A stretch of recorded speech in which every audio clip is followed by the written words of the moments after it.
Hello and welcome back to the Jenesis Designs and Modelcraft bench and to episode 4 of the Revell 1/48 Blackbird build. And as you can quite clearly see, we're starting to get black here. So the first thing I just want to show you quickly, so obviously this is the fuselage and this has just been base coated in the colour I'm using as the base coat for the paint, and I'll go through all of that as we go through the video. But the first thing I just want to show you, if I bring this close to the camera, this is the point where you get to see whether all that work you did filling, sanding, smoothing and scribing was worth it or not. And I'm going to say it was. Look how crisp and smooth that panel line detail is now. Look back at earlier episodes to see how it used to be. So this is my epically long fuselage. It's all painted black.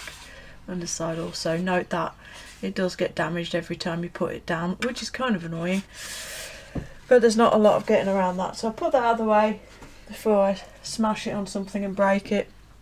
So obviously we're going to talk about the paint here today and how we can go from this absolutely plain black finish, although it is quite pleasant and does suit the model if I'm honest, to this slightly more variegated and tonally more interesting version. So this is the obviously one of the wings, and this one has been subject to various shading exercises to try and just break up that finish a little bit. I'm not looking for a heavily weathered finish or any sort of nonsense, but I don't want just a dirty grey flat black model soaking up the sunshine and looking rather menacing. So this is the finish that I've decided on. This has got a solo coat of X22 clear on it, which is just to sort of get it smooth enough for decals, which is something we'll talk about in the next episode. So this is what I'm aiming at, and I realise it's quite subtle, but it's very definitely not one colour. So we're going to talk about how to achieve something like this with black. It's not especially tricky, honestly, but it is just using different methods, well, the same methods but different colours. So the first thing we're going to have to talk about is black. Is black even a colour?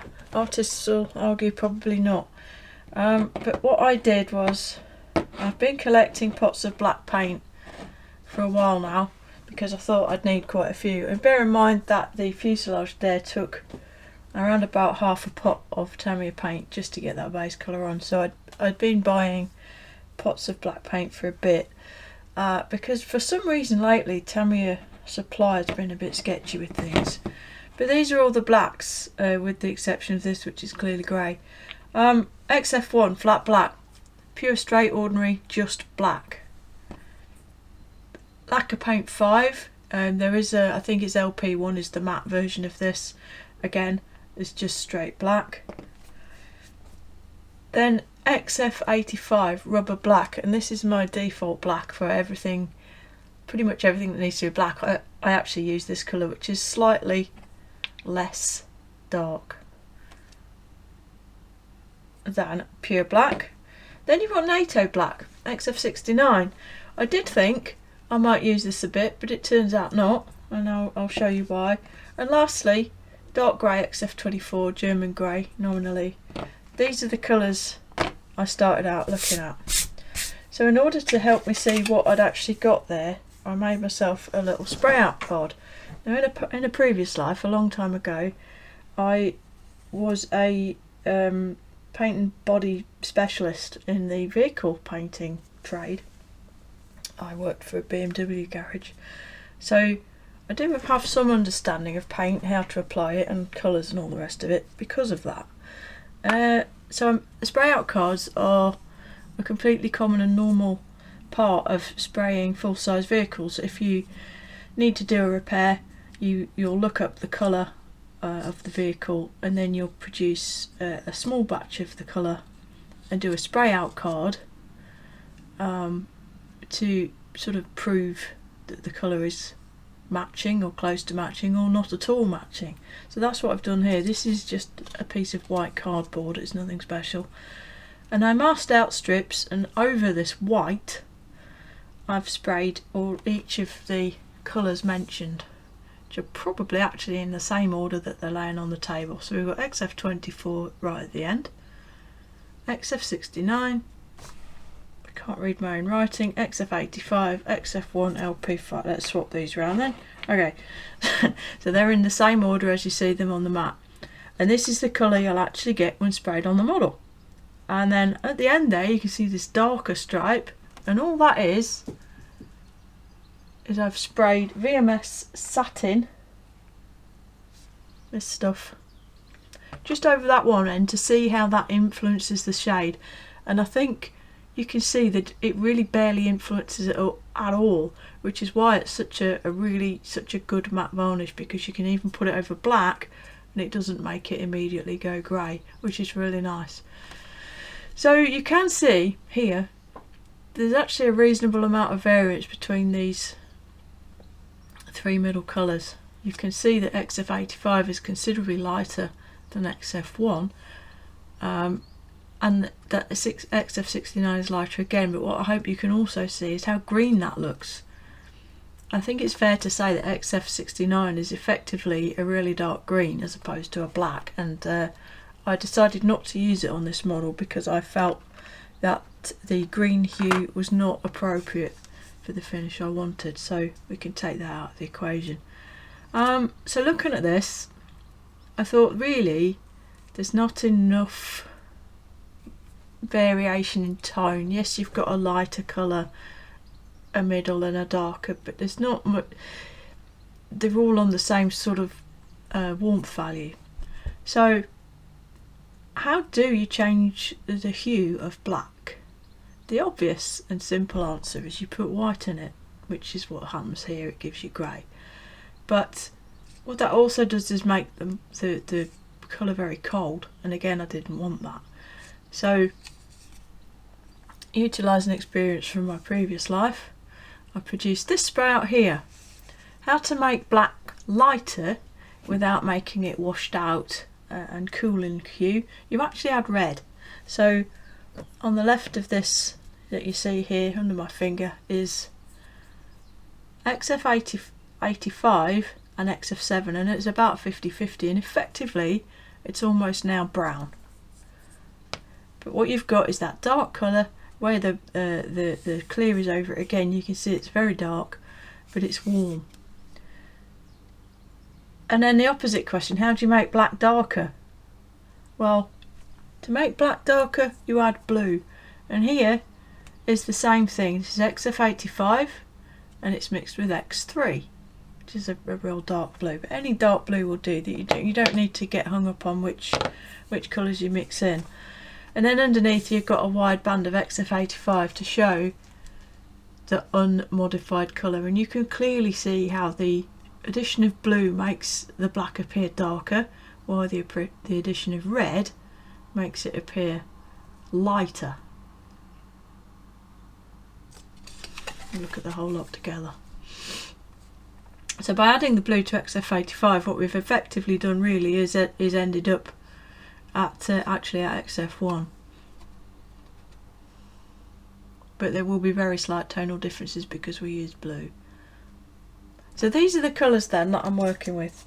So the next question, in my mind at least, and hopefully in yours, is, well, how do we add that variation to the model? How do we utilise all these various colours, you know, in a way to produce that patchy, sort of tonally varied, interesting finish that we all crave so greatly as modellers? And hopefully over the next several minutes of waffle and rant I'm going to show you. Alright, so having decided on our tinting and our base colours that we're going to use, tinting versus base colours is a thing. I think especially when you're using colours as opposed to black or white for that matter, that tinting is the better option to darken and lighten your original colour. Generally, to my eyes, works better than using actual different colours, unless you need to use different colours for a reason. So the obvious answer then to producing tonal variation, and I'm going to assume most modelers do is pre-shading. And here I've covered up the results of my tests. I've actually made 2 test pieces to try and illustrate what I'm going to talk about here. Pre-shading. This is where you get your basic model. This is just a 109 wing, and it's a sort of a sand colour. And you apply, in this case black, in other cases maybe a dark grey, along the areas you wish to look dark when you're done. So let's say panel lines, that's the assumption we're going to make. And then, you know, the more modern way of pre-shading seems to have become this kind of really exciting mixture of various colours where it's still pre-shading, we're adding dark, light, and in this case mid-tone shading onto the bare plastic surface. Does this work with black? Well, does it work with any colour? Because I'm going to argue that categorically no, it doesn't. Because by the very nature of the process, if this is to provide a subtle variation in colour, the caveat is that you cannot have full coverage with the colour you're putting on top. Because by definition, if the colour you put on top has full colour coverage, none of this will be visible. Okay, so right from the get-go, pre-shading is a stupid idea. I admit that this is a very, very extreme example, but this is why. So here I've overcoated my 2 sorts of pre-shading with a light coat of the colour I want to finish the model in. So this is XF85. And you can see, because this corner here I've painted properly with XF85, so this corner here has full colour coverage over this bare plastic. Look at the difference in the colour that I've got. If I put any more black on top of these shadings, you won't see them anymore. So if I want colour, the correct colour or full colour, I cannot also have shading. That's why pre-shading fundamentally is a flawed concept. You cannot have an accurate colour, and how much time, effort and money do we as modellers spend chopsing on about colour? What colour should I paint this? What's the best paint to match that colour? And then willfully go and paint it on the model in such a way that it isn't actually showing the colour that it's supposed to be. It's nonsensical, honestly, isn't it? So you can't use, and especially with black, really, or other really sort of dark colours, you can't really expect to get away with this as a method, because you're going to end up in this case with a kind of light brown model. Really, just doesn't work. So what do you do instead? I think as a sort of slight side note, I think this is why black basing as a concept has received the traction that it has, because if you look at, honestly, any model that's used pre-shading as a major part of its finishing, you get this sort of transparent, wishy-washy kind of not really coloured effect. If it's done really well, it can work, but you tend to get this sort of lack of richness in the colour because you don't have colour coverage. And I think with black basing, the fact of using black underneath it kind of lessens that effect, so the colours do look somewhat richer. But at the end of the day, it doesn't matter what you use as a ground coat. If you're shading it and using a transparent top coat to cover that shading but to produce variation, you will always be left with something that isn't the right colour, because that top layer of colour is translucent. So my way around this then, and I didn't invent this, I'm not going to sit here and claim that I'm the author of this concept, but I've decided I'm going to call it colour basing, because if you can call using a black ground coat black basing, then I'm going to call this colour basing.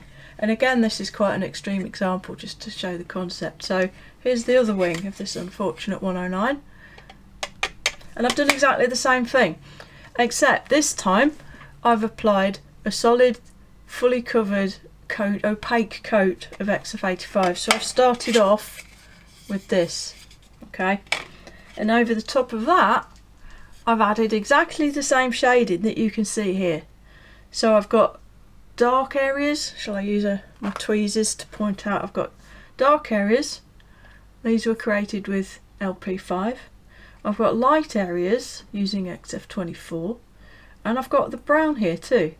You can sort of just see it peeping out in places. It's quite subtle because it's over black. And here I've gone absolutely mental and put actual white over these rib tapes and sort of the leading edge of this radiator. Something else I've done is I've used masking to provide hard edges. So this leading edge area was painted with LP5, and then I've masked it so you've got a hard edge here between the two different shades of colour, and likewise I did that with the aileron also.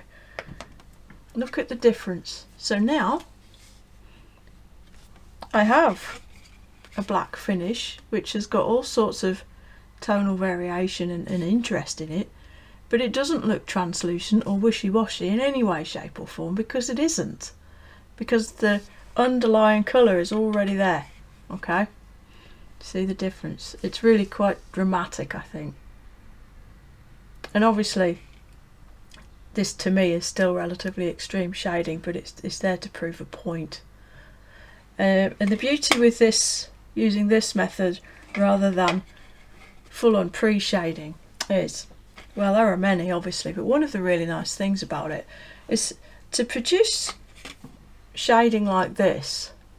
To be honest, and I'm not trying to toot the old horn here, but it requires a fair bit of skill with the airbrush to be able to, you know, finesse this kind of thing, to get the sort of nice mottling and sort of shading in streaks like that. It's really, really easy with pre-shading. If you just sort of put one coat too much of the colour over the top of this, it's gone. You've lost it. You can't put it back. You can't repair it. If you have done a nice pre-shaded finish, you're happy with it, you put decals on, for example, and you scratch the surface with your tweezers, or the decal solvent damages your paintwork, you can't repair it. It's always going to look completely different because you can't re-pre-shade something. With this system, if you have a problem, you simply do that again and then re-blend it. And that's it. Not only that, you still require a reasonable amount of finesse with the airbrush to do this, but as you get better at it, you'll get to the point where you can do it so finely and so precisely that you probably won't even need to overcoat it at all, or if you do, only a little bit. And on the subject of overcoat, this is oversprayed or blended. The blend coat was done with XF85, but here it is in my Tamiya tape denotes this is a mixed colour in my bench world. This is XF85, but it is cut with X22, so it's cut with clear and heavily thin, so it is a very thin, colour-wise it's very thin, to allow you a little bit of wiggle room with building up the blend coats, because obviously black tends to cover quite quickly. So, and that's the technique I've used. So basically, here's my painted wing panel. I've used a combination of hard masking, so these wing areas I noticed on some photos seemed paler than the leading and trailing edges, so I've hard masked those and used XF24 to shade in there to make them look lighter. In other areas I've just sort of free-handed, I've used mottling, the mottling effects, and I've sort of painted complete panels in different colours, then blended it with that 85 cut with clear, and then there's just one coat of pure X22 on the top of this to give that, you can hear it's a nice smooth finish, which I should be alright to decal on, even though it's not super glossy. So I mentioned decaling there, didn't I? So I know there's a great debate that rages on and on in certain quarters about the gloss coat. Is it required for decaling or not? As you can see, this isn't super shiny, but here I am talking about putting decals over it. Well, the thing with that is, no, you really don't need to use a gloss coat to put decals on. Just think back to your time as a child. Did we have a gloss coat? No, we didn't. But what you do need is a smooth surface, and it doesn't. It's definitely the case that using a gloss coat is the easiest, quickest and most consistent or convenient way of getting that decal ready finish. And you're far, far, far less likely to have issues with silvering or damage of your paint, your painted surface with the solvents and all the rest of it, if you use a good gloss coated finish. And as I said, this has been gloss coated, but only gently. That's why it's not very shiny. But what it is smooth. And to test my own theory, I did actually try to apply some of the kit decals, and you can see just here we have an stencil applied just there, and there's no silvering, it's gone down just fine. There is actually a bit of satin varnish on this wingtip as well. I test as I go, alright? But I was also going to put the big USAF decal that goes along here, and this is corrugated, isn't it? So cuts out the decal, goes to apply it, and just place down my rocket. This happened. Excellent job, Revell, well done. Just as soon as I started to take it off the paper, it broke. And then when I put it on the model and tried to move it in situ, it broke again, it snapped.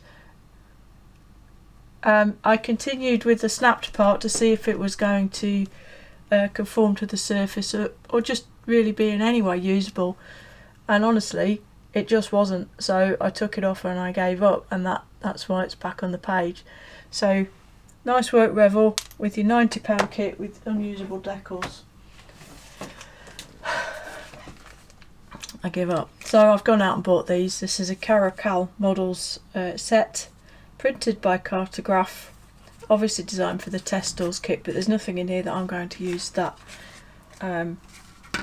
where that matters. And I'll just quickly show you what you get in there.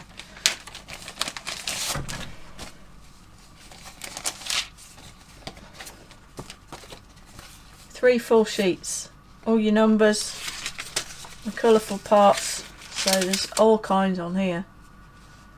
There's a pink panther, there's a Playboy bunny, there are some seagulls, there's a little devil, Yeldy skunk. It's not a squirrel, everyone, it's a skunk. Pussycat, an eagle, you name it, they're all there. There's even an angry cartoon cat inside a zero.